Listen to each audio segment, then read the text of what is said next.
Tá bom assim a luz? Pode apagar na frente. Assim? Boa tarde a todas e todos. Eu sou Daniel Grisante. Eu apresento hoje para vocês a minha tese do doutorado que eu finalizei no ano passado. E esse ano estou numa bateria de apresentações. E o tema da minha pesquisa é o uso de animações no design de exposições, tá? Bom, da onde surge essa minha pesquisa? Ela surge primeiro da minha prática profissional. Eu trabalho há um pouco mais de 15 anos produzindo animações para museus e para exposições. E daí eu também comecei a perceber, né, que o uso de animações cada vez mais foi crescendo nesse ambiente, que antigamente não era usado, né? E também eu comecei a perceber que a importância da animação na cultura contemporânea é muito grande, porque ela está em todos os lugares. As animações estão nos celulares, estão nas diversas mídias que a gente acessa, inclusive dentro do museu, um espaço onde ela não está normalmente, tá? E daí, isso me levou à pesquisa que eu desejei fazer, a minha pergunta, né? Eu queria, então, descobrir o uso da animação no museu e as suas implicações. O que significa colocar animações dentro de um museu? E eu não estou falando de animações feitas por artistas. Não são animações que são obras de arte que estão sendo ali expostas, e sim animações que estão ajudando as exposições. Animações que estão mesmo inclusas na ideia de design de exposição. Bom, então minha investigação vai nesse caminho. Para esse estudo, então eu comecei com uma pesquisa teórica a partir de 3 eixos de pesquisa. Primeiro, olhar para o museu, tentando identificar na história da museologia o uso da tecnologia dentro do espaço museal. Então, como essas tecnologias foram se desenvolvendo e foram usadas dentro do museu. Também o outro eixo, o segundo eixo, foi o eixo do design, para entender em que momento o design entra para pensar a exposição. Porque, né, quando a gente pensa na história dos museus, em algum momento o design vai entrar para pensar aquele espaço. E eu queria também saber que momento é esse, como funciona e quais eram os critérios ali que estavam sendo utilizados. E, por fim, a linguagem da animação e as suas características. Quais são os valores do objeto animado, né? O que o objeto animado ele traz internamente a ele. E a minha ideia de pesquisa, então, era a mistura desses 3 universos, entender, a partir desses 3 universos, qual o papel dessas animações no espaço do museu. Para testar, então, essa pesquisa, eu parti para uma pesquisa de dois casos reais, né?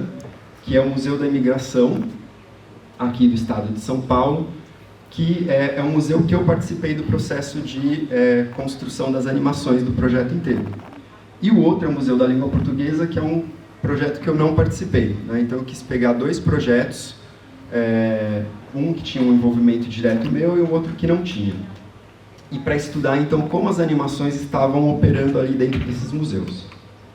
Bom, nesse percurso de pesquisa, então primeiro eu comecei por um longo processo de pesquisa conceitual, né?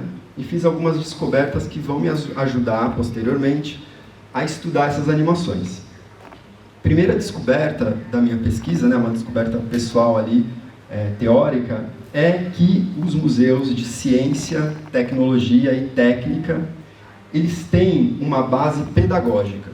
Ou seja, a função desse tipo de museu é ensinar. Ensinar conceitos abstratos, por exemplo, física. Né? O museu ali de ciência vai ensinar algo que é abstrato, materializado. Né? Então, a base do uso da tecnologia nesses espaços é o ensino. Outra coisa que eu vou descobrir sobre os museus, na minha pesquisa, é que o museu ele é um lugar de memória. Né? Então, ele tem uma função de memória social, mas ele não é livre de política, né? Ele tem um sentido político. No entanto, a gente, né, a sociedade, considera o museu um espaço de autoridade, né? Nós levamos em muita consideração o que o museu fala. A gente acredita no que o museu fala. E, portanto, o museu tem essa responsabilidade social, né, com a população, de informá-los corretamente, né, sabendo ainda que tem um ponto de vista envolvido. Portanto, o museu tem essa dimensão pedagógica. Percebam que eu estou trazendo isso porque a gente está falando de animação. E a animação, ela é normalmente considerada no universo da ilusão, da brincadeira, do infantil, né? É um universo que parece que não tem nada a ver com o museu e com a função pedagógica do museu.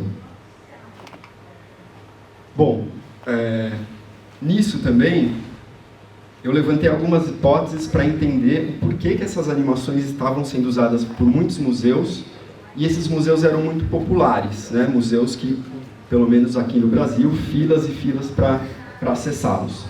Existem 3 hipóteses que eu levantei e que são hipóteses que eu acho que funcionam para a minha análise. A primeira hipótese é uma hipótese da racionalidade neoliberal, que é a ideia de que as pessoas vão aos museus hoje em dia muito para o crescimento pessoal, né? A ideia de que no tempo de diversão as pessoas vão ao museu ou vão praticar esportes para se desenvolver, né? Então esse é um lado político ali, pensando nessa racionalidade que o neoliberalismo traz para a gente, de aproveitar o nosso tempo de lazer como um tempo útil. Também, o uso das animações ali no museu tem uma proximidade com o entretenimento. Então, quando o museu se aproxima do entretenimento, ele também atrai um novo público, né? Um grupo de pessoas que não acessavam o museu. No Brasil, o museu é um espaço muito elitizado, né? Por muitos e muitos anos, o museu era só acessado por uma classe social brasileira muito diminuta. Isso foi mudando ao longo dos anos, principalmente nos últimos 20 anos. E, por fim, a popularidade do museu tem a ver com a cultura da memória. A ideia de que hoje nós valorizamos muito a memória por uma certa insatisfação, é uma hipótese, né, com o presente e um olhar para o futuro que está na iminência de terminar, né? Aquecimento global e tudo mais, então a gente tem uma proximidade com o passado. O passado parece muito melhor para a gente, portanto o museu é um espaço de conforto. Bom, indo para o design de exposições, então nessa minha busca pelos conceitos para estudar as animações, eu entendi que hoje estamos inseridos numa ideia da cultura do design e que, portanto, todos os projetos, um projeto de uma exposição, é baseado num projeto de design. E a gente tem também, a partir daí do meu estudo do design de exposições, a ideia ou a contraparte da ideia do cubo branco, que são as exposições que existe uma neutralidade do espaço para que a obra de arte seja apresentada, contra uma ideia da caixa preta do teatro. Exposições que vão considerar, então, o espaço escuro, onde tudo pode acontecer, onde o espetáculo acontece, né? Então, a ideia do teatro é essa ideia de que o museu possa oferecer também para o público uma espécie de espetáculo, indo de frente para essa ideia tradicional do museu como espaço neutralizado. E, finalmente, né, eu cheguei nos conceitos de intangibilidade e efemeridade, que são conceitos que, hoje em dia, são muito importantes para a discussão no campo da arte, do design e do museu, né? Então, primeiro, a intangibilidade, porque a gente está na sociedade da informação, a informação é o ativo mais importante, né, que a gente tem hoje em dia, é o que é mais valorizado, só que a informação é intangível, né? A informação, ela é baseada em dados, né? E a efemeridade é a ideia de que hoje a gente, na vida acelerada que a gente tem, tudo passa muito rápido, né? Tudo é muito consumo excessivo, é tudo muito efêmero, né? Esses dois conceitos, eles vão me ajudar a entender, então, o papel um pouco da animação nesse espaço do museu, né? Para entender, então, primeiro, algumas características da animação que são importantes para a gente entender nessa crítica. A ideia que a animação, ao você pegar uma informação e materializar numa animação, né, um conceito e materializar ele por meio da animação, você consegue dar um sentido de participação. A pessoa que assiste uma animação no museu, ela se sente parte, ela acredita naquilo como algo atualizado no momento presente. Outro fator interessante da animação é que a animação ela é auto-evidente. O que isso significa? Quando você vê uma animação, você identifica na hora que existe uma autoria. Todo audiovisual tem autoria, mas quando a gente vê uma imagem captada, a autoria muitas vezes se apaga. A gente esquece que tem uma pessoa por trás. Na animação isso é impossível, porque na animação, por ser desenho, ou por ser imagens animadas, sempre tem um autor evidente, né? Então isso sempre está lá. E finalmente a animação tem um potencial de materializar imagens mentais. Então é uma nova dimensão que o museu não era capaz de fazer e que agora a animação consegue trazer. Eu consigo materializar coisas que a gente só consegue pensar, conceitos, por exemplo. Bom, para encerrar as análises, eu peguei 2 casos desses 2 museus, só para mostrar para vocês como são esses casos e o que deu para entender a função daquela animação dentro do espaço do museu. O primeiro caso, então, é do Museu da Imigração, e aqui no Museu da Imigração tem uma sala que chama Imigração no Brasil, e nessa sala ela está trabalhando sobre 3 pontos de vista, tá? Ela está falando sobre os deslocamentos dos povos originários no Brasil, na formação do Brasil, então, antes da invasão pelos portugueses, né? Então, o deslocamento desses povos pelo território. Ela fala sobre os deslocamentos dos povos escravizados, que vão vir da África, né? Vão ser trazidos da África, e também vão se deslocar pelo território, e os deslocamentos também dos invasores, né, dos portugueses. Então, nessa sala se trata desses 3 deslocamentos no território para mostrar a formação do território brasileiro e essa mistura que se dá entre essas 3 realidades. A sala é composta de 9 telas na vertical, e são 3 animações, uma para cada um desses temas. 3 telas para cada um desses temas, e passa a mesma animação, né? Então são 3 animações ali espalhadas no espaço.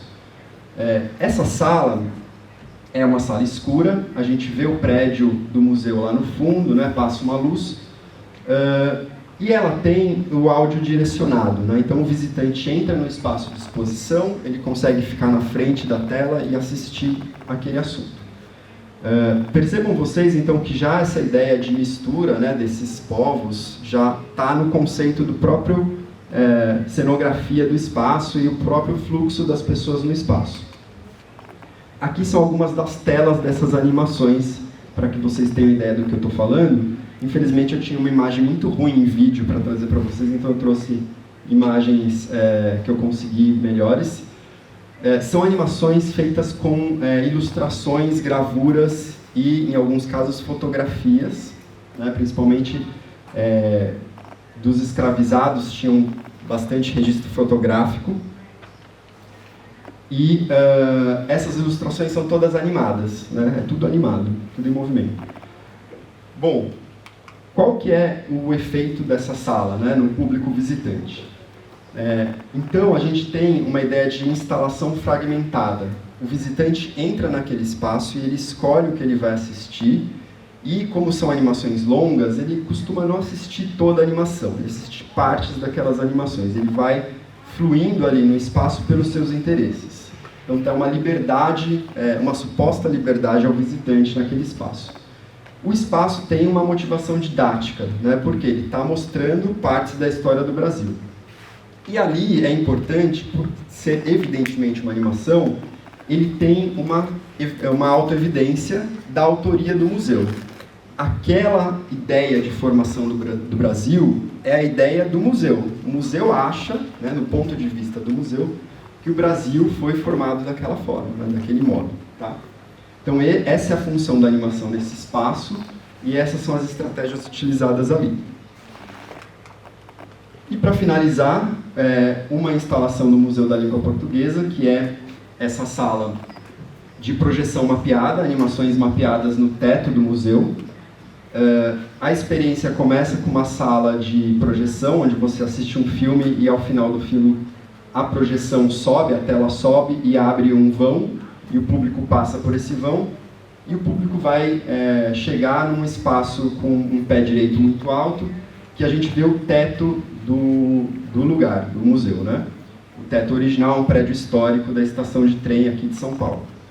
Nesse teto a gente vê uma projeção mapeada e os visitantes ficam deitados no chão ali. Existem plateias, né, espaços ali para se sentar. O que acontece nessa sala? Nessa sala a gente tem uma sala dedicada, né, um museu dedicado à língua portuguesa, e nessa sala se fala sobre a arte da língua, como a língua é usada pela arte, pelos poetas, pelos músicos, pelos romancistas, né? E o que acontece então? Quando você entra na sala, você ouve famosos atores e artistas brasileiros declamando aqueles textos em português, né? E a animação, nesse caso, você fica deitada ali, ela tem uma espécie de função de hipnotizar, né? Você, nesse caso, a animação faz com que você preste atenção no texto.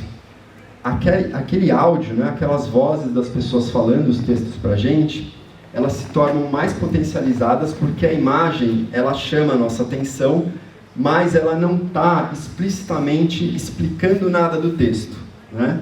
Ela está apenas nos distraindo o olhar para que a gente consiga focar na audição, né? Então a gente tem um estado de contemplação dado pela animação nesse caso, né? Claro, um sentimento ali de maravilhamento e a animação aí, então, portanto, só tem essa função mesmo de fazer o som ganhar protagonismo.